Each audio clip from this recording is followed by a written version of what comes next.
Oi. Prontinho, agora sim. Eu acho que você que me mandou o convite, na verdade, né? Ou não? Foi, ela pedia para eu, como é que é? Solicitar, enviar uma solicitação para entrar. Ah, mas que bom que deu certo, né? Viu só? Dessa vez foi mais rápido. É, a gente vai na prática testando. É isso aí, um dia eu aprendo. Mas já começou, né, Kátia? Já. A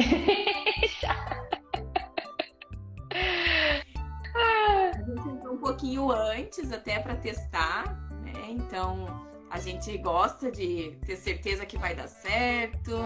Já temos alguns participantes entrando. Você consegue ver aí também, né? Quem é? Consigo. João aqui. Sejam bem-vindos na nossa live.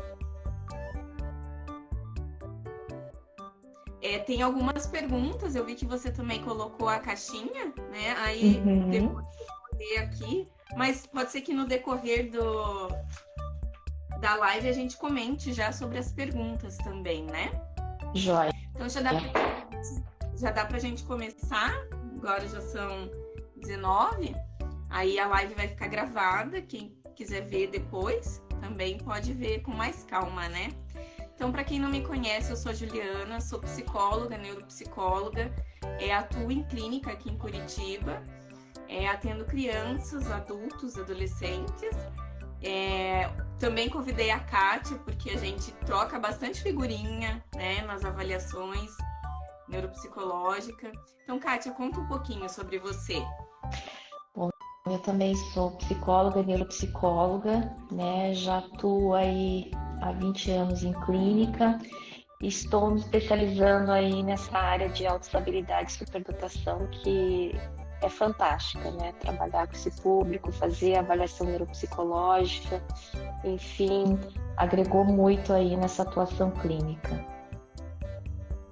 E por que esse tema, altas habilidades? A gente em 10 de agosto comemorou, né, a superdotação.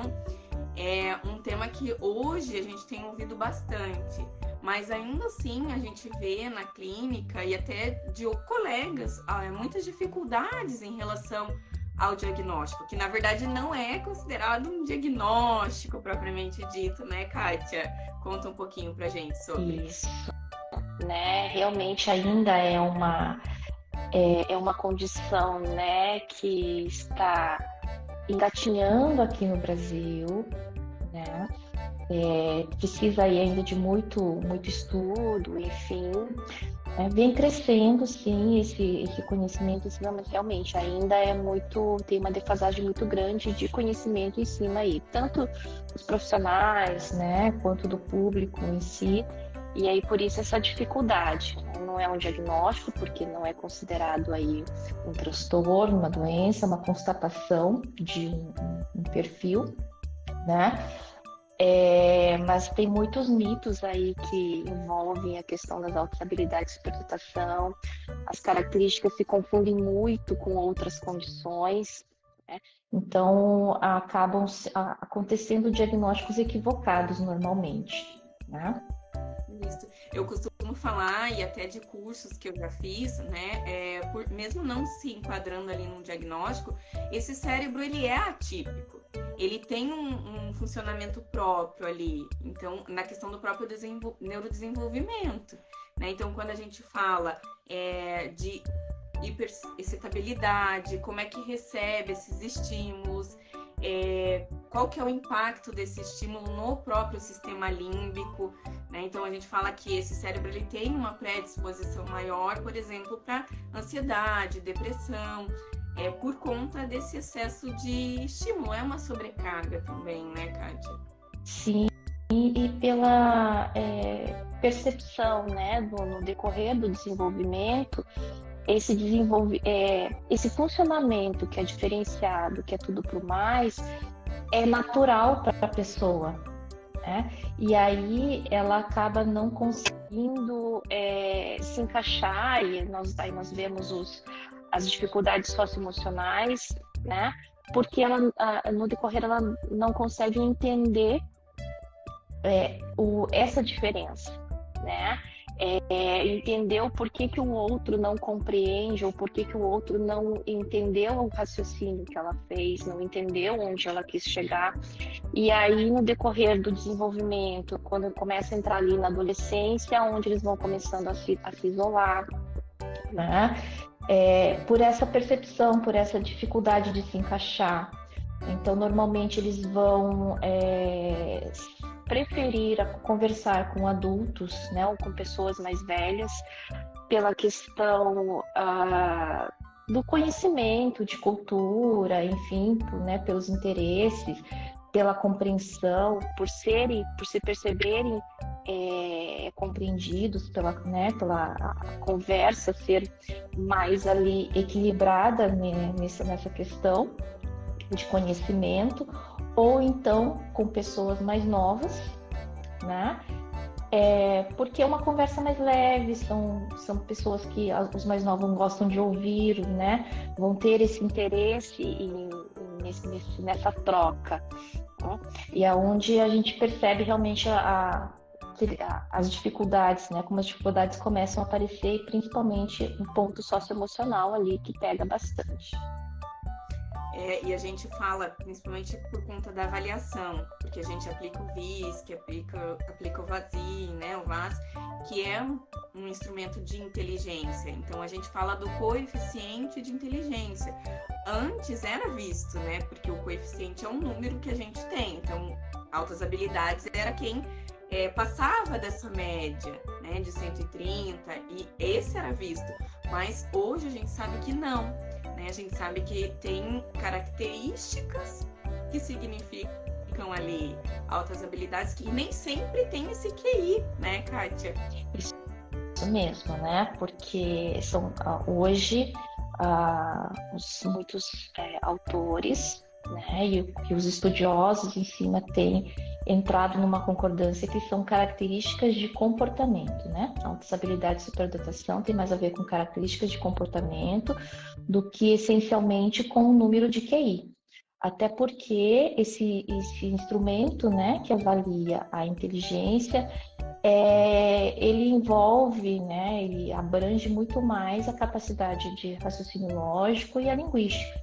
Mas nós temos nas altas habilidades de superdotação outros perfis, né, que vão muito mais para a questão da criatividade, para a área artística, para a área produtiva, né, e que não necessariamente vão pontuar, né, de uma maneira elevada num teste de QI, porque vai envolver a questão dos interesses, né, e envolve muito mais essas características aí de comportamento mesmo, e não necessariamente elas vão se dedicar e se envolver bastante com esse teste, né? Que às vezes vai ser até chato para eles.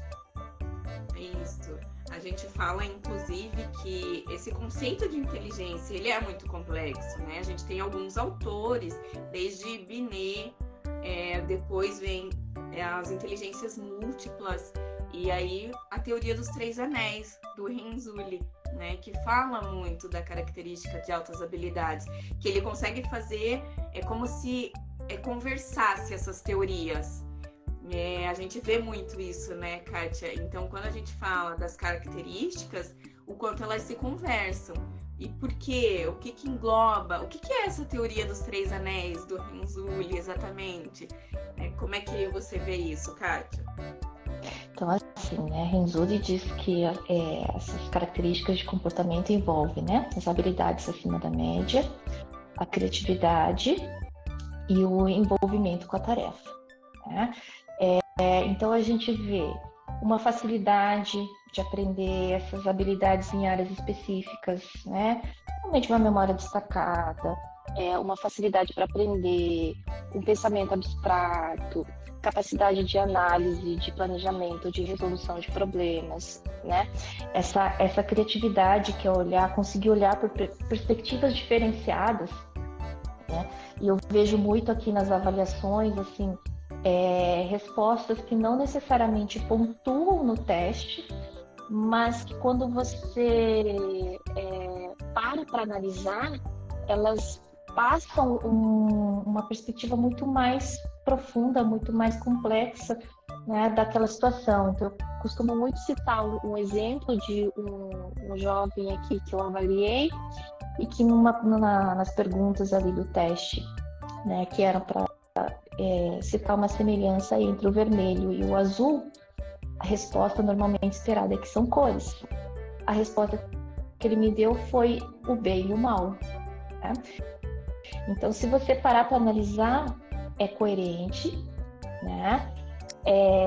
Não está errado, e ele analisou por uma perspectiva totalmente assim inusitada, criativa mesmo, né? De coisas, estabeleceu relações ali que vão além realmente, né, do que é esperado de uma resposta objetiva. Então, essa questão dessas habilidades acima da média, dessa criatividade, né, e o comprometimento com a tarefa, que quando são situações do interesse, né, são temas de interesse, são perfis que efetivamente se envolvem, né, pode perder a noção do tempo, né, e eles vão a fundo, né, vão pesquisar, vão atrás, vão procurar pessoas, até sanar toda a curiosidade, até conseguir né, ter domínio daquilo, e é onde daí depois, né, perde o interesse, vamos mudar de assunto, vai para outras coisas, sabe? Então esses são os 3 anéis de Renzulli. Isso, e você falando de como tem essa experiência da avaliação, a gente recebe no consultório, geralmente, a solicitação de eu desconfio que tenha TEA. Dificilmente chega pra gente, olha, eu desconfio que tenha altas habilidades. E às vezes até tem uma negação. Não, como assim? Ele só é inteligente. Eu só vejo ele inteligência. E já tive também adolescente em que a família tinha medo do diagnóstico, porque tinha medo que o adolescente ficasse muito acima dos outros, né? Ele se apropriasse disso e tivesse ali dificuldade na interação. Teve situações em que ele acabava discutindo com o professor. Por quê? Porque ele sabia tanto, por exemplo, de português, que ele acabava pontuando ali quando o professor trazia alguma coisa em divergência. E aí isso dava muito conflito na escola. Então, quando ele recebe o diagnóstico, é justamente essa facilidade para se entender e também para olhar para esse comportamento, habilidades sociais, no caso, e formas de responder, né? Não sei se você vê isso também, chega assim no consultório para você. Não, com certeza existe, né, esses 2 lados, a questão da pessoa se boicotar, né, de chegar no momento onde, para tentar se encaixar, ela acaba escondendo essas habilidades, né? Oi, Isa! Essa é uma jovenzinha que eu acompanho já faz tempo.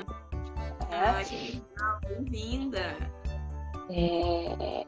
Enfim, tem esse lado, né, de que ou a pessoa ela acaba se boicotando, ou realmente, né, existe esse medo de que ela vai querer se sobressair, enfim. E aí é por isso realmente que é importante essa constatação, né, para entender esse perfil, não só a própria pessoa, né, nesse caso esse adolescente, mas também a família e a escola, para poder direcionar melhor todo esse comportamento, né? Então, numa situação onde ele sabe tanto de português que acaba entrando em conflito com o professor, que acaba sendo percebido como desafiador, né? Questionando a informação que o professor passa, pode ser revertido utilizando de uma maneira positiva ali na aula, né?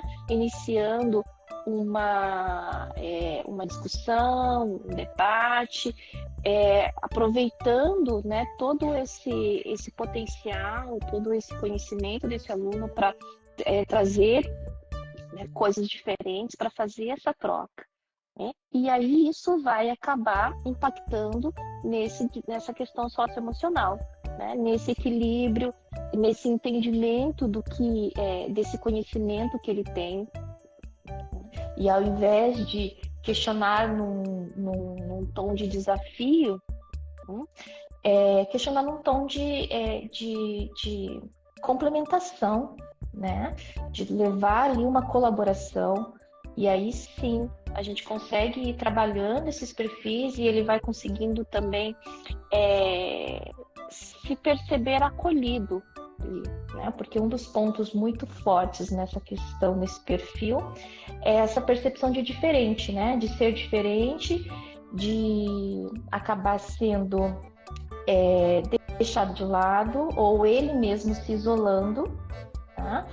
Porque ele não consegue se encaixar, porque ele não consegue se entender. Às vezes ele vai ser visto daí de repente como arrogante, como o sabe tudo, né? E aí vem os problemas nas habilidades que exigem as habilidades sociais.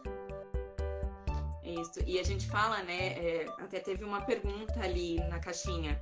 Quais que são as dificuldades da criança, por exemplo, com altas habilidades?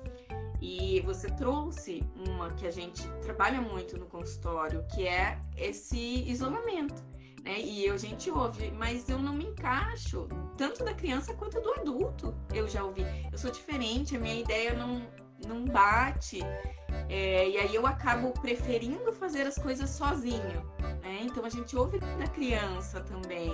E é esse isolamento que você pontuou, né? De eu sou diferente, eu não me encaixo. Que também, quando a gente fala, né, do porquê que chega, inclusive, essa solicitação. Olha, eu acho que é TEA, porque tem muitas características sobrepostas, né? Então, a gente vê essa questão da rigidez, a gente vê a questão do perfeccionismo, mas a gente não vê, por exemplo, um prejuízo na comunicação, né?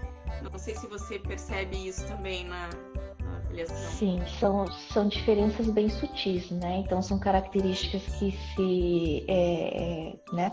São critérios que se assemelham, né? E aí a diferenciação vem pela sutileza do qualitativo, né? O motivo pelo qual se isola, né? Entender essa questão dessa rigidez. Então são sutilezas mesmo nesse comportamento que vão nos dizer, né? Então, por exemplo, no TEA, realmente ele não vai conseguir trabalhar com a informação que ele tem de uma maneira criativa, né? Estabelecer essas relações, enfim, ele vai ter, né? Ele vai atrás desse conhecimento, ele vai ter muito, mas na hora de flexibilizar, na hora de desenvolver isso de uma maneira criativa, de fazer colocações, de estabelecer relações com rapidez, ele vai ter dificuldade, né? Você vai sentir que o conhecimento vai caminhar muito mais de uma forma mecânica. Ó, o Marcelo aqui dizendo, eu me perguntava muito o que tem de errado comigo, né? Então, realmente uma característica, uma fala muito comum, né? De ser visto como esquisito, de ser visto como, né, estranho, e da pessoa realmente se perceber nem sempre diferente, ela se percebe bem exatamente com essa palavra, errada, né? Porque de tanto, às vezes, ser julgada, às vezes ser questionada, às vezes ser incompreendida, ela começa a perceber que, poxa, só eu funciono desta forma, só eu penso desta forma, então tudo é errado. E daí é onde vem, às vezes, essa tentativa de camuflar tudo isso, ou então é onde surgem as questões de ansiedade, né? As questões de depressão, a inquietação que vai confundir com o TDAH, né? Ou a distração que vai confundir com o déficit de atenção. Isso, que é quando você fala, né, de o hiperfoco. Então, eu consigo focar naquele assunto que é do meu interesse. E aí entra na questão do próprio mito em relação a altas habilidades que a gente vê, né? Então, o superdotado, altas habilidades, era visto o gênio. E não é dessa forma, né? Então, ele é bom em tudo. Às vezes, até na escola, a gente ouve algumas pontuações nesse sentido. Não, mas ele não se encaixa, ele não é bom, por exemplo, em matemática, mas aí você tem que ir desconstruindo esse conceito junto com a escola, né? De que, de fato, tem uma habilidade ali que se sobressai e outras características que contemplam, né, Kátia?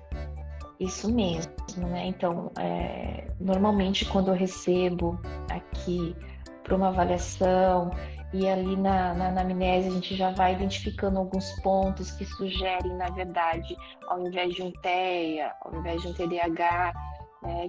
É uma possibilidade muito grande das altas habilidades de superdotação. A pergunta que eu faço é, quando a gente fala de superdotação, o que é que vem à sua cabeça? Porque normalmente a resposta é essa, né? Vem os mitos, vem a criança precoce, vem o gênio, né? E aí a gente realmente tem que explicar o que é hoje essas altas habilidades de superdotação, fazer essa diferença com esses mitos, né? Para que a pessoa comece, então, a refletir em cima disso, e aí é onde realmente ela vai começando a se perceber e a entender, e normalmente daí eu passo algumas referências, né, para que ela pesquise, enfim, no decorrer do processo de avaliação, para que ela vá se inteirando, e é onde ela vai realmente se descobrindo. E é muito bacana esse processo, quando você dá a devolutiva. Então, essa semana passada, a devolutiva de uma criança de 8 anos, e aí o pai, ele, né, no decorrer da devolutiva, ele disse assim, nossa, eu entendo, e eu estou me vendo, né, nessa descrição desse perfil. Agora eu entendo o que eu fiz e o que eu passei. Então, assim, ali onde a gente encontra, né, os próprios pais aí conseguem se identificar junto. Isso. E às vezes até quando se trata da criança, essa intervenção na escola, a gente tem o PEI, a gente tem alguns programas, né, para trabalhar junto com a escola. Por exemplo, então é necessário avançar a série? Nem todo perfil vai, né? Não sei como é que você vê isso. Mas esse é o trabalho justamente multiprofissional, porque para avaliar, porque nem sempre é exigido também esse desenvolvimento na escola, né? Então, o que a gente precisa? Qual que é o planejamento? Qual que é a característica dessa criança? Porque senão a gente ouve também um outro conceito, né? De que sempre vai acelerar, e não funciona dessa forma, né, Kátia? E às vezes alguns pais a gente vê que ficam muito nessa expectativa mesmo, né? Mas o importante é identificar cada perfil, né? Entender a necessidade de cada um, entender aonde estão essas habilidades, né? Para poder organizar dentro daquilo que vai ser mais produtivo para aquele perfil. Né? Então, daí se tem, sim, a aceleração, né, de série é uma das opções, mas tem a questão do enriquecimento curricular, da aceleração curricular, né? Então, são várias opções que funcionam de formas diferentes e que têm que ser vistas dentro da necessidade de cada, né, de cada indivíduo ali. Né? Então, por exemplo, ele tem uma habilidade que se destaca na matemática. Ele já dominou alguns conteúdos da série dele. Né? Então, é onde eles vão pensar numa aceleração de currículo, né? Que eles vão poder repensar se vale a pena, se ele precisa acompanhar aquela turma, que provavelmente está sendo muito desmotivador para ele, e como que eles vão poder oferecer, né, esse conteúdo a mais. Né? E conteúdo a mais não é em termos de quantidade. Né? Ele vai poder, então, fazer essa aula, né, o conteúdo da matemática de uma série mais avançada. Né? Tem o enriquecimento curricular, que é poder proporcionar oportunidade de desenvolver coisas, de desenvolver atividades, de desenvolver projetos dentro dos temas de interesse da pessoa. Né? Que vai associar ali com algum conteúdo, com alguma matéria. Tá? sabe? Então, tudo observando a necessidade desse aluno, né? Quais são as áreas de domínio e o que é possível proporcionar ali para que ele continue desenvolvendo o seu potencial, né? Para que ele não se desmotive e acabe ali realmente, sabe, fazendo o mínimo, né? Então, alguns fazem isso. Para que eu já entendi, né? Para que eu vou usar isso na minha vida? Então, eu passo com 6, né? Quando a média é 6. Ou eu passo com 10, então eu vou fazer o mínimo possível. Se eu tirar um 6, eu passo, então é isso que eu vou fazer, né? Ou às vezes eles até acabam ficando abaixo da média, né? Porque não se interessaram por aquele conteúdo, enfim. Mas daí quando eles veem que, opa, né? Eu não vou conseguir passar, então no próximo eles conseguem alcançar a pontuação que eles precisavam. É isso. Eu já ouvi, porque agora também, esse ano teve, e já teve em outro ano, um programa que até usa esse termo, né? Pequenos gênios. E eu ouvi no consultório você falando o quanto eles acabam criando estratégias porque eles identificam algumas coisas, né? Então eu ouvi de uma criança, não, eu não quero ficar acima, porque se a minha mãe descobrir que eu sou um gênio, ela vai exigir muito mais do que ela já faz, né? Então, o quanto também vem construído, a gente falou dos mitos, e o quanto vem também, às vezes, uma pressão, né, dentro do perfil. E o quanto, às vezes, a mídia acaba reforçando essa construção de pequenos gênios, de fato, né, Kátia? Exatamente. Ó, a Isa aqui comentando. Eu tentei pedir para minha professora de inglês me dar atividades mais difíceis, mas até agora eu continuo fazendo as lições normais. Eu sinto que estou na primeira série, né? E acaba sendo extremamente desmotivador, difícil. E aí às vezes aparece para você a queixa de um déficit de atenção, sabe? Quando acontecem essas situações, porque ela está muito distraída em sala de aula, né? Ou então uma questão comportamental, mas é simplesmente porque ela está desmotivada, né? Porque ela já domina e aí ela vai ter que fazer, né, as mesmas tarefas da série dela, né? Acaba sendo assim até um sofrimento muito grande, né? Então a aula de inglês é aquela aula que ela vai, se for a primeira aula, vai querer chegar, né, mais tarde, vai querer sair mais cedo, vai querer matar aquela aula, né? Vai estar fazendo outras coisas, vai estar desenhando, vai estar buscando qualquer outra coisa para se ocupar, porque ela já domina aquele conteúdo, sabe? Então é o ponto onde é importante que a escola entenda e conheça esse perfil, né? Para poder pensar em algo para oferecer para esse aluno, para essa aluna, né? Algo mais desafiador, né? Desafiador, onde ela possa construir coisas, onde ela possa desenvolver coisas em cima daquilo. Porque ficar fazendo mais do mesmo, né? A repetição para eles é muito entediante. Isso, e desmotiva com facilidade, né? Então a gente fala de como que o cérebro é essa velocidade do processamento mais acelerado. E às vezes até se torna, a gente usa um termo assíncrono, né, Kátia? De que o corpo não responde. Eu já pensei, mas na hora de responder eu fui um pouquinho mais lento, né? Às vezes eu vejo no adulto muito essa fala. Não, mas ele demorou demais para fazer. É uma intolerância com o outro, né? Porque justamente tem essa velocidade maior. Você percebe isso também? Sim, né? De aceitar e de ter paciência com o ritmo do outro, né? Por quê? Porque ele sempre funcionou de uma maneira diferente. Então, tudo para ele parece muito óbvio e muito simples. E aí, quando o outro demora mais para entender ou precisa de mais pistas, né? Precisa de mais tempo para compreender algumas coisas, às vezes gera essa intolerância mesmo, né? Porque até ele conseguir entender o porquê que o outro não funciona dessa forma, gera muito conflito, né? gera, daí às vezes eles acabam realmente passando, né? Porque às vezes passa pela cabeça deles aquele comentário, meu Deus, quanta gente burra, né? E não é por mal, Exato. né? Como Não é, isso, né? e você vê assim, são falas muito características, né? Então, o se sentir diferente, o acabar sendo deixado de lado porque as pessoas acham você arrogante, né?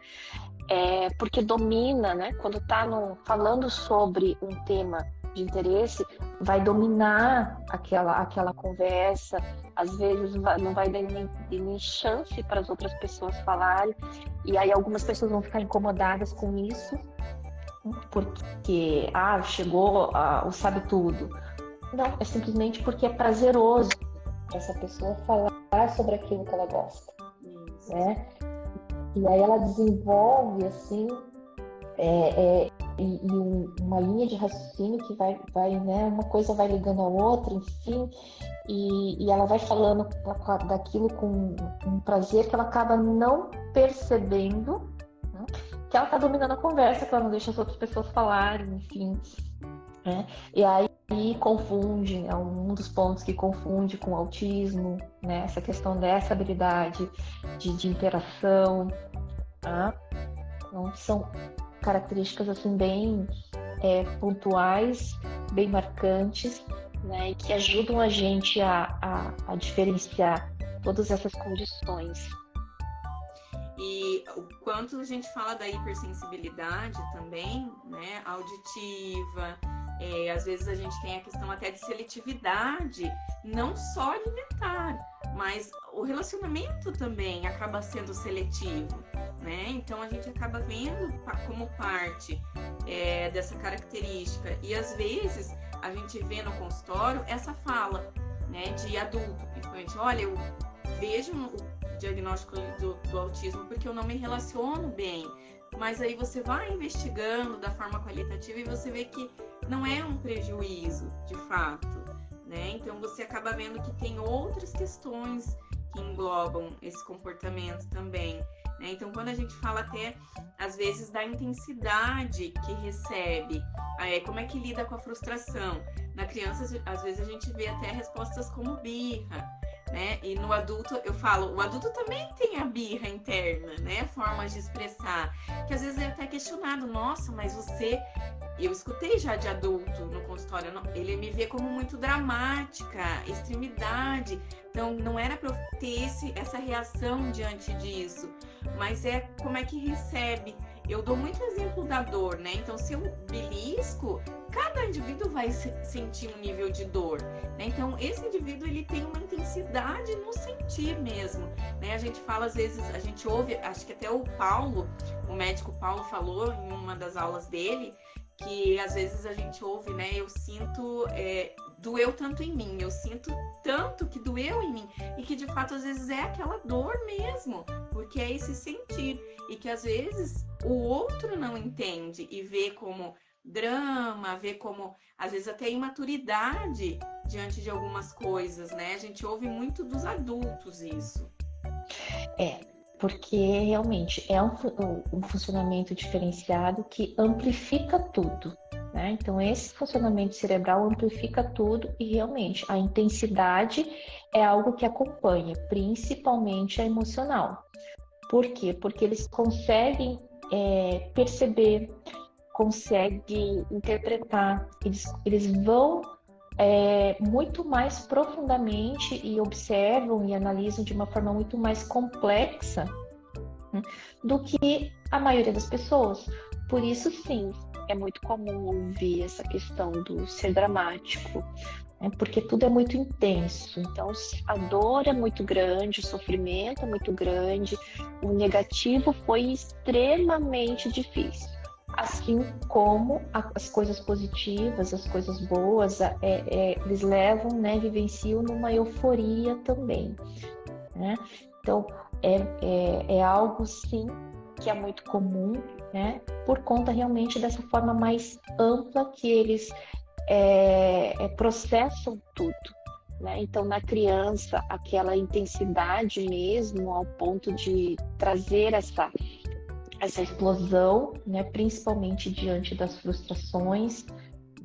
No adulto, realmente traz daí um desgaste mesmo, né? É um desgaste, às vezes, que se reflete até no físico.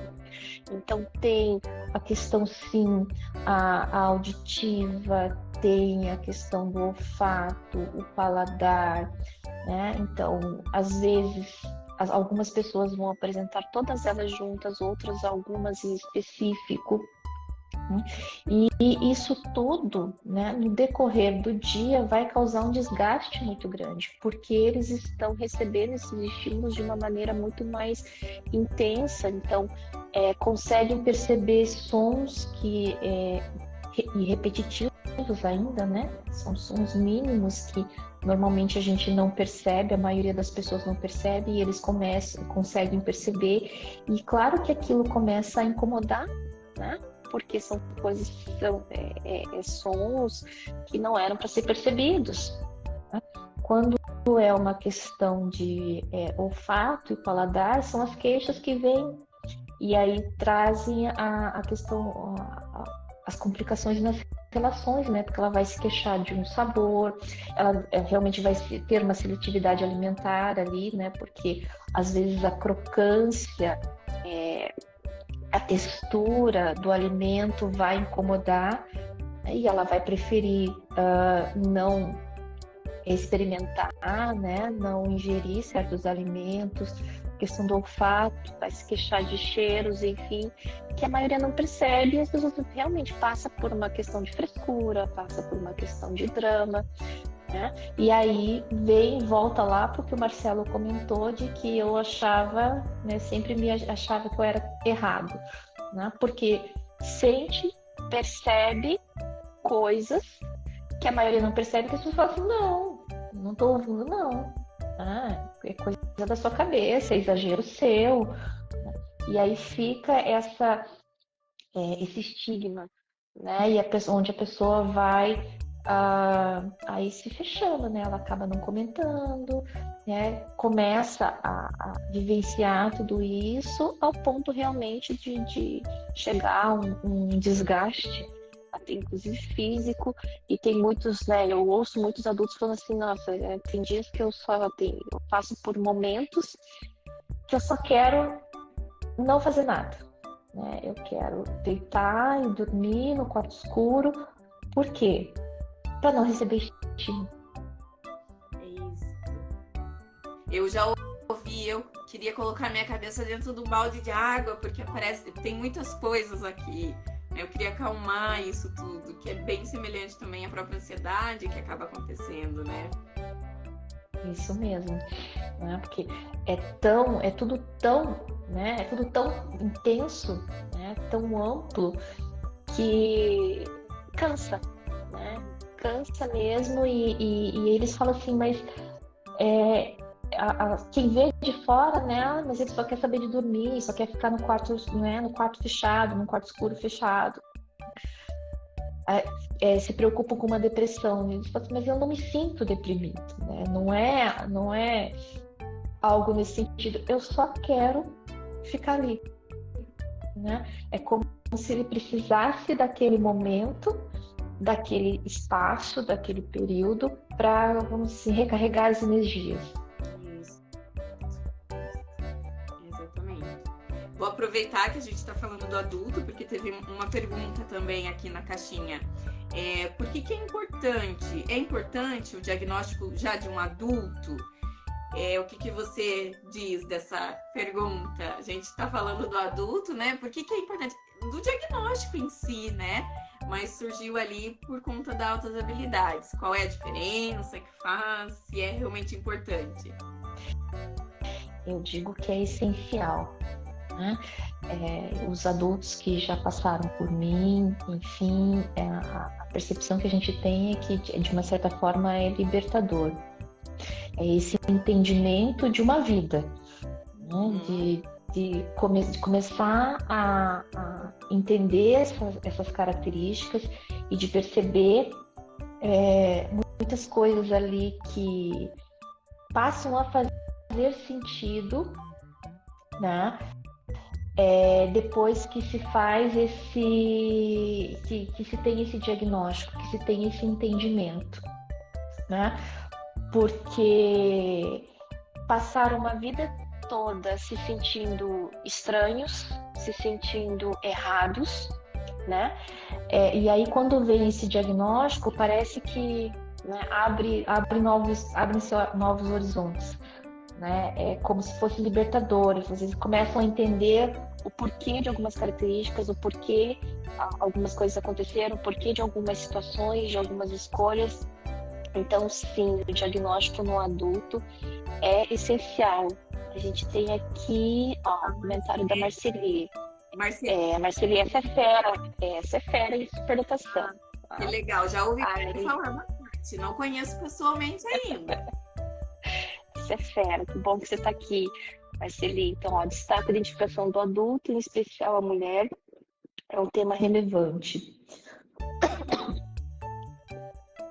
Isso, porque a gente percebe, às vezes, a dificuldade, né, na mulher ali para identificar esse perfil, porque não fica tão claro, a gente precisa ter um pouco mais ali de investigação, né, Kátia, o que você percebe?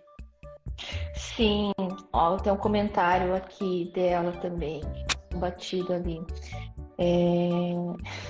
Kátia, profissional sensível para atendimento às altas habilidades de superdotação. A área precisa de profissionais da psicologia que compreendam estes comportamentos, né? Então, assim, quando esse comentário que ela trouxe, né, principalmente da mulher, por quê? Porque a mulher, ela acaba se camuflando muito mais, né? Então, no homem, todo esse comportamento, né, esse pensamento divergente, essa, vamos dizer, uma certa oposição, esse questionar, ele é valorizado, né? E culturalmente a mulher já é diferente, né? Culturalmente a mulher, ela é educada para ser mais passiva, para aceitar, né? Para ser mais permissiva, inclusive, em algumas coisas. E aí, quando ela apresenta esse comportamento divergente, que ela vai questionar, que ela vai querer produzir, né? Que ela vai desenvolver, que ela acaba sendo muito mais incompreendida, né? E aí, como a mulher tem essa habilidade de imitação muito maior, ela acaba se camuflando, né? Então ela acaba identificando as situações, os momentos onde ela pode se posicionar e acaba camuflando esses comportamentos. Então acaba não sendo identificado. É muito mais difícil essa identificação na mulher, né? E esse trabalho realmente com a mulher superdotada aí. A gente teve também, acho que a Jennifer participou no início, ela colocou que ela desconfia que ela também tem altas habilidades de superdotação. Então, por isso que é importante a gente falar sobre esse tema, né? Porque não é um rótulo de que cada pessoa é um indivíduo diferente, né? A gente às vezes coloca nos posts ali algumas características que prevalecem, mas não é uma regra de que sempre vai ser aquela característica.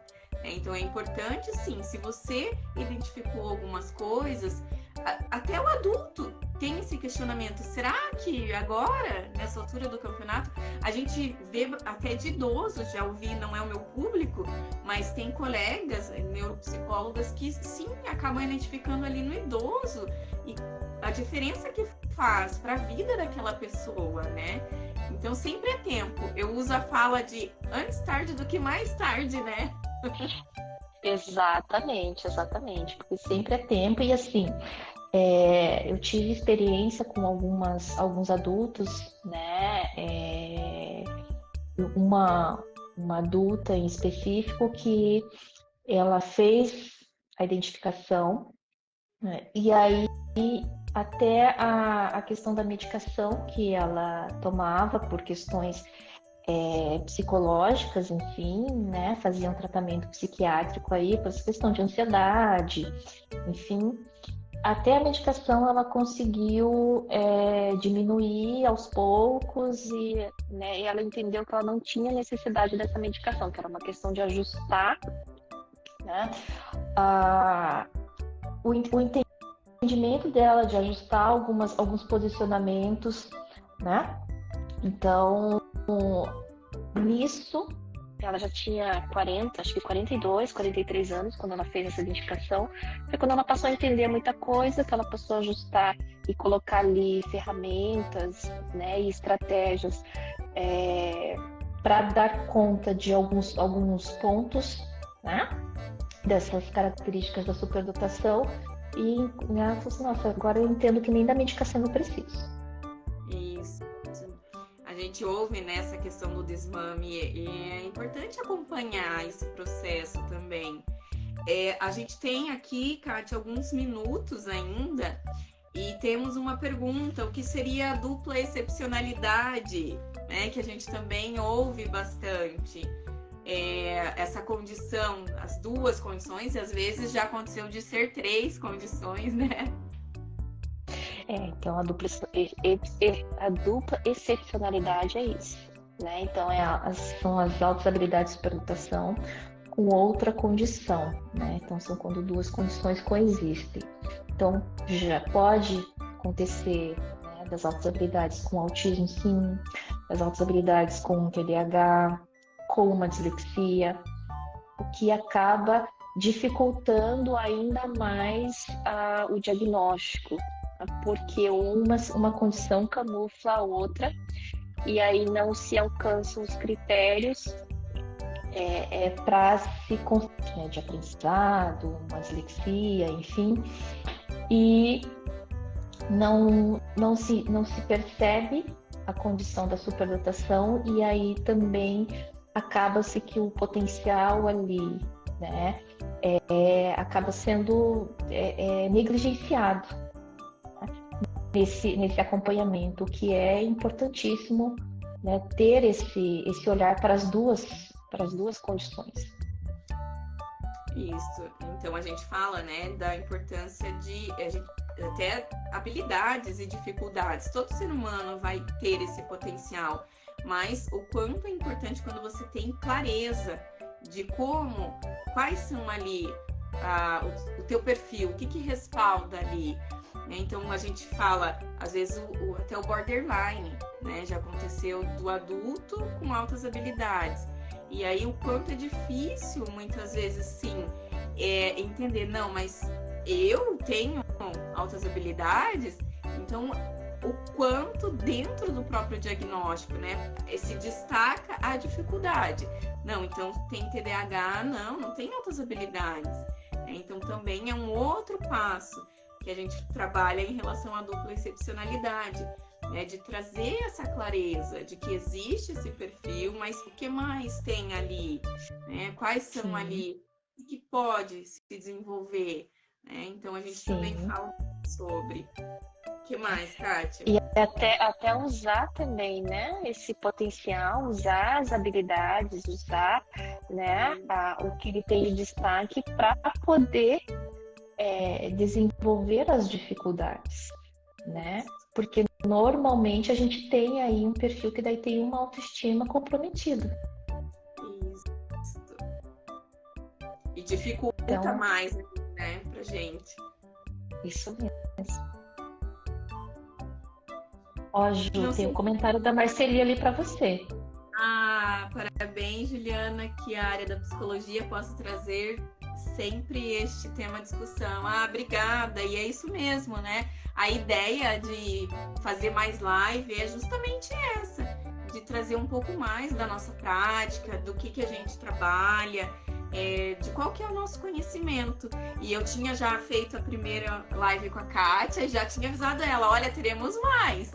Porque a gente tem contato, a gente faz ali discussão de caso, das avaliações principalmente.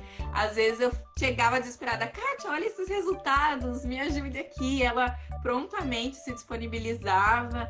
Então a gente faz essa troca e a gente cresce também, né? Que conhecimento é isso?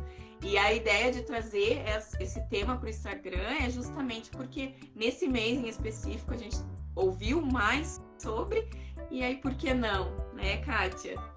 Com certeza, isso mesmo, né? E essa troca ajuda a gente, né, realmente a desenvolver, crescer, né? Aprender cada vez mais, né?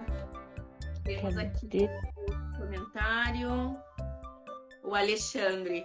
Para mim foi super importante esse diagnóstico com a Kátia e de saber sobre eu ter TEA e altas habilidades. Além de libertador, está me trazendo mais clareza e autoconhecimento diariamente. Olha, o feedback, né, do resultado mesmo. O que faz? Porque é muito isso. Às vezes a pessoa pega o laudo e o que eu faço agora com isso que eu descobri? Né? Então, você conseguir ter ali um direcionamento, uma orientação, traz esses feedbacks, né, Kátia? Exatamente, e é muito gratificante, né? Ter esse feedback, poder, né, ter aí fazer a diferença ali com essa identificação dessa pessoa, tá, né, se entender, porque realmente o autoconhecimento é a base de tudo, né? Onde ele vai conseguir, a partir de agora, direcionar melhor as próprias escolhas, né? Direcionar aí, os projetos e os objetivos, os propósitos de vida. Que o Altas é muito movido a isso, né? Ele é movido a propósitos. Então, quando não se tem objetivo, ele fica perdido. Então, é fantástico ver o resultado, né? Como que o diagnóstico realmente impacta na vida das pessoas. E nas relações, né? Porque eu ouvi, inclusive, essa semana passada, de que às vezes a gente trazer uma pontuação, o indivíduo encaminha para a família. Então a família acaba conhecendo um pouco mais sobre. E aí aquela questão, né? Nossa, mas eu via como dramático. Opa, já não é mais assim. Então eu escutei algumas pontuações sobre também, né? De quanto às vezes o adulto também trabalhar ali com a esposa, com o esposo, com o namorado, com a namorada, com a família como um todo. Porque ter o autoconhecimento permite muito isso, né? Então, à medida em que você tem clareza de quem você é, de como você funciona, você também pode trazer ali para o outro. E isso vai melhorando as relações também, né, Kátia? Com certeza, né? Que é um aprendizado constante de todos, né? Do próprio indivíduo, das pessoas que se relacionam, de ter essa explicação, de ter esse entendimento, né? Então, no caso do adulto, realmente as relações com os pares, de entender esse motivo pelo qual às vezes eu não tenho interesse em socializar com algumas pessoas e como que eu vou lidar com isso, né? Muitos acabam se cobrando também, mas eu tenho que fazer, né? Não tenho que fazer, né? É uma questão de ajuste, de perceber a necessidade, de perceber o momento correto. Ah, não, isso é importante para mim neste momento. Ah, não, mas é importante para minha esposa, para o meu esposo. Enfim, que eu participe deste evento. Então, como que eu vou me organizar para isso, né? E quando é criança e adolescente, realmente, né, para ter essa compreensão e esse olhar também no ambiente escolar, que é um ambiente onde vai potencializar muito, né? Desenvolver muito esse perfil, né? E é um ambiente que às vezes acaba sendo definitivo, porque uma colocação equivocada de um professor pode impactar uma vida inteira, né, num perfil de autos, justamente por conta dessa amplitude que ele vai vivenciar a situação, né? Então, às vezes, vai causar ali realmente um verdadeiro trauma, né? Que a pessoa vai carregar por uma vida inteira. Qual é o impacto, né? Então a gente pontua ali o que você vivencia na infância, você carrega enquanto adulto, né? A gente teve aqui uma pontuação. Lembo. A Isabela trouxe. É isso. Uhum. Não sei se temos mais perguntas. Deixa eu dar uma olhada aqui, Kátia, pra gente finalizar. Não sei se você tem também alguma da caixinha. Aqui já foram. Já foram? Deixa eu ver aqui. Aqui, ó, a Isa ali. Lembro que uma professora minha tinha reclamado da minha letra. Nunca mais gostei de escrever. Né? E a Isa é uma pessoa que desenvolve muito esses textos aí, hein? Mas é importante, olha só, ela traz um relato, né, de qual foi o impacto. E aí pensa, uma pontuação de um outro, como é que vem? Qual que é a intensidade que vem? Porque contribui ali para esse desenvolvimento. E aí é o que você falou da própria autoestima. Né? Então, quando chega lá no adulto e tem aquela autoestima muito rebaixada, às vezes a gente vai olhando para esse impacto que teve e às vezes vem aquele bloqueio, não vou escrever mais, né? E aí ela não demonstrou o potencial naquele momento. E aí depois desse trabalho ela consegue olhar de novo para isso, né? Exatamente, sabe? E às vezes até quando é um perfil identificado com um profissional não preparado, né? A gente recebe alguns relatos do professor fazer colocações. Poxa, mas como que você não sabe? Como que você não consegue? Você não é superdotado? Né? O que acaba ampliando, aumentando ainda mais a pressão, né?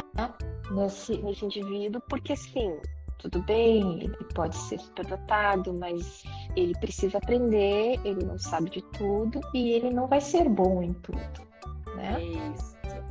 E aí a gente vê esses equívocos dos profissionais despreparados. Olha o comentário da Marceli aqui. Isso, tem 2 comentários. Ela colocou aqui, ó, parabéns pelo trabalho, precisamos de mais psicólogas como vocês na área de superdotação. Olha, Marceli, você também, hein? A próxima a participar de lives, quem sabe? Né? Eu sei que também sabe ali um pouquinho da área, complementando com as outros profissionais. Ela colocou aqui também que o filho dela passou pela Kátia e ela trouxe para ele a compreensão dos comportamentos da superdotação. Gratidão. É o meu filho que sempre negou a condição. Olha que bacana. Então, Kátia, a gente tem aí 3 minutinhos. Né? Queria agradecer você pela participação de novo. Dizer que eu fico muito feliz, né, de ter essa possibilidade de trazer para o público uma profissional como você, que eu admiro muito também, né? Queria agradecer todas as vezes que a gente trocou ali nas avaliações, que foi muito gratificante para mim também. Eu que agradeço também a oportunidade, Ju, você também está aí me desenvolvendo, né, nessa questão de aparecer um pouquinho mais, de trazer, né, essa contribuição, e cada troca que você me chama, enfim, é um degrauzinho a mais que eu sinto aí, que a gente vai subindo de aprendizado também, né? Então, gratidão aí pela oportunidade, por lembrar de mim, né? E pelas trocas que a gente faz aí dos estudos de caso. Então é isso, pessoal. A gente vai encerrando por aqui. Não sei se tem mais alguma pergunta, mais alguma pontuação, mas como a live fica gravada, quem tiver também quiser mandar ali no direct pra gente. Às vezes a gente não consegue responder na hora, mas a gente responde. Então tem ali o e-mail, os contatos, né? A gente se disponibiliza também para quem tiver interesse. Certo? E agradecer todo o pessoal que participou aí, muitos nominhos conhecidos aí para mim. Eu mesmo, aqui também. Agradecer todo mundo que conseguiu participar. Então, obrigada. Até mais. Até. Tchau, tchau.